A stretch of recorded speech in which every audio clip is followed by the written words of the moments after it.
Bruno Bonnel, bonjour. Vous êtes Bonjour. député de Villeurbanne et vous avez été désigné pour mener les listes macronistes aux prochaines élections régionales. D'abord, je voudrais savoir qui vous a désigné. Personne. Ah bah M'a vous êtes dit- auto-désigné tout seul comme un Non, grand. vous savez que la décision sur une liste, c'est une maturation, c'est une discussion et on est arrivé à la conclusion qu'il fallait avoir une liste progressiste sur la région. On, c'est qui on? Collectivement, c'est-à-dire tout l'ensemble des élus, des députés.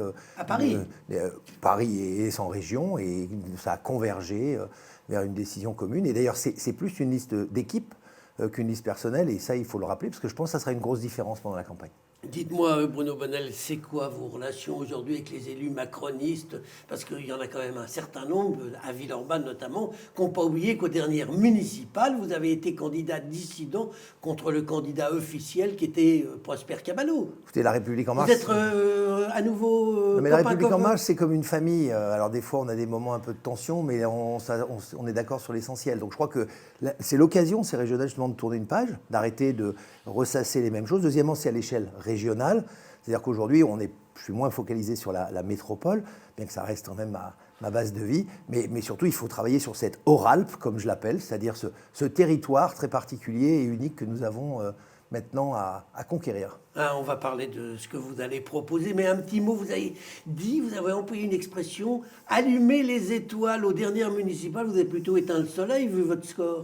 Écoutez, les municipales ont été surtout la leçon que se diviser, ça ne marche pas. Donc c'est pour ça qu'on est parti sur une liste de rassemblement et d'essayer justement d'aller même au-delà, à La République En Marche, mais également tous les partenaires de la majorité présidentielle, et pourquoi pas sur le territoire des gens qui cherchent une voie alternative à ce que nous avons aujourd'hui. Alors, est-ce qu'on peut aller imaginer que vous puissiez faire alliance, y compris avec M. Wauquiez au second tour? Vous aviez bien fait alliance avec Emmanuel Aziza, qui est républicain, qui était, il n'est peut-être plus, au municipal. Pourquoi pas faire alliance avec Wauquiez? Écoutez, je crois que ça se joue dans l'ordre. Il faut d'abord jouer le premier tour avant de jouer le deuxième. Et moi, je ne fais pas d'anticipation sur le deuxième. Je suis pour le moment décidé à surtout réussir le mieux possible et pourquoi pas en tête le premier tour. Alors, c'est quoi votre programme? Vous avez bien quelques grandes idées que vous allez défendre pendant cette campagne. Écoutez, il y a encore un petit peu tôt pour dévoiler le programme, et ce que je peux vous dire, c'est que l'idée, c'est de jouer collectif et de réunir la région. C'est pour ça qu'on appelle notre liste Oralpe. Donc pourquoi Oralpe? Parce que je veux parler aux Oralpins et aux Oralpines, c'est-à-dire que nous sommes, pour être clair, la région, c'est en termes de puissance économique, c'est entre le Portugal et l'Autriche. Donc ça veut dire que c'est comme un petit pays qui n'aurait pas évidemment les pouvoirs régaliens, mais en termes économiques, c'est une vraie dynamique. Il faut la révéler, il faut aller plus loin. Parce que je crois qu'au niveau de la gestion, objectivement, le travail a été plutôt bien fait. Mais est-ce que ça suffit de gérer? Probablement pas. Et c'est pour ça qu'il faut un supplément d'âme, une vision pour cette région. Et l'idée, c'est de montrer qu'elle a des talents et qu'elle peut être révélée et surtout qu'elle peut monter en puissance. Elle est déjà 5e des régions européennes. Il faut faire un défi et l'amener encore plus haut. Et ça va être ça la construction. Il faut avoir une vision. C'est quoi votre vision? Donc on comprend que vous voulez progresser sur le plan économique, mais est-ce que c'est pas ce que font déjà hier Jean-Jacques Kéran avec sa politique, aujourd'hui Monsieur Wauquiez avec la sienne, et c'était vrai aussi du temps de Charles Millon qui avait été un président qui avait apporté aussi un certain dynamisme. Mais le dynamisme, c'est une constante depuis longtemps sur le territoire. Par contre, l'union, le rassemblement, faire travailler ensemble les Cantaliens et les Savoyards, réussir à unifier ces gens pour qu'ils aient une conscience oralpine de la puissance que nous avons. Je pense que c'est une vraie réflexion.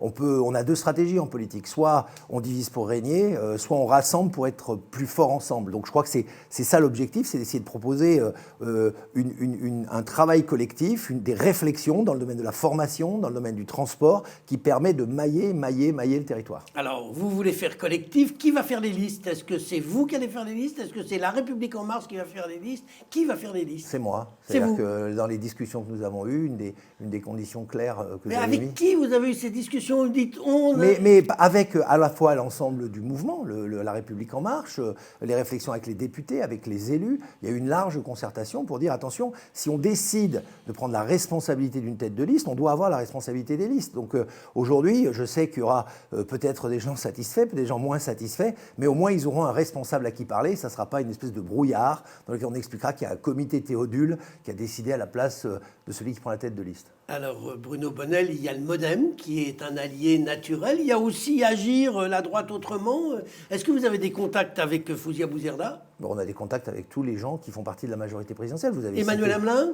Il y a en tout cas Agir, il y a le MoDem, il y a des contacts avec d'autres composantes. Vous avez cité un nom parmi d'autres. Et l'idée, c'est de justement rassembler, d'aller au-delà justement de la caricature qu'on veut bien donner. Je crois que le territoire est ceci d'unique, c'est qu'il s'est rassemblé depuis toujours, c'est historique.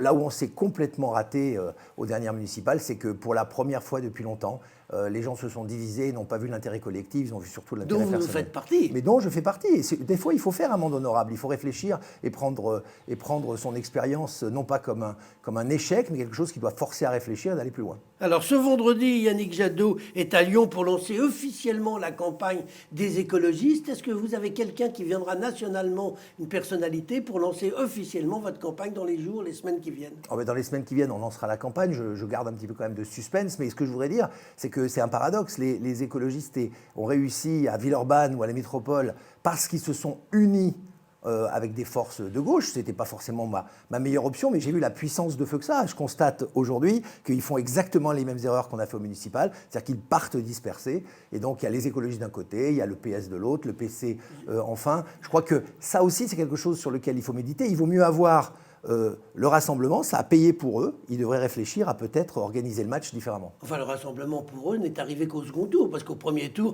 les écologistes sont partis sous leur couleur et la gauche était partie sous la sienne. En tout cas, je peux vous dire qu'à Villeurbanne, ce qui a fait la différence notoire de Cédric Van Stevendel, c'est qu'il est parti dès le départ en réunissant toutes les forces d'un mouvement qui était sauf les écologistes qui étaient partis sous leur propre couleur. Oui, mais municipal. en déjà affirmant qu'ils iraient tous ensemble, ils se réuniraient. Moi, aujourd'hui, j'en suis pas du tout là. Moi, je dis qu'il faudra rassembler des forces progressistes, des gens qui proposent une vision différente de celle qui est en place aujourd'hui sur la métropole lyonnaise. Je constate que, effectivement, beaucoup de choses prennent du retard. Des gens sont surpris, des gens sont déçus. Certaines personnes sont certainement heureuses. Mais le combat politique, il n'est pas que avec Laurent Wauquiez, il est aussi de l'autre côté, où là, il faut proposer une vision alternative écologiste, probablement humaniste, mais probablement pas décroissante, comme je l'entends trop souvent du côté des écolos. Eh bien, on verra ce que vous proposez dans les semaines qui viennent et on verra quel est votre programme pour la région. Bruno Bonnell, je vous remercie. Merci.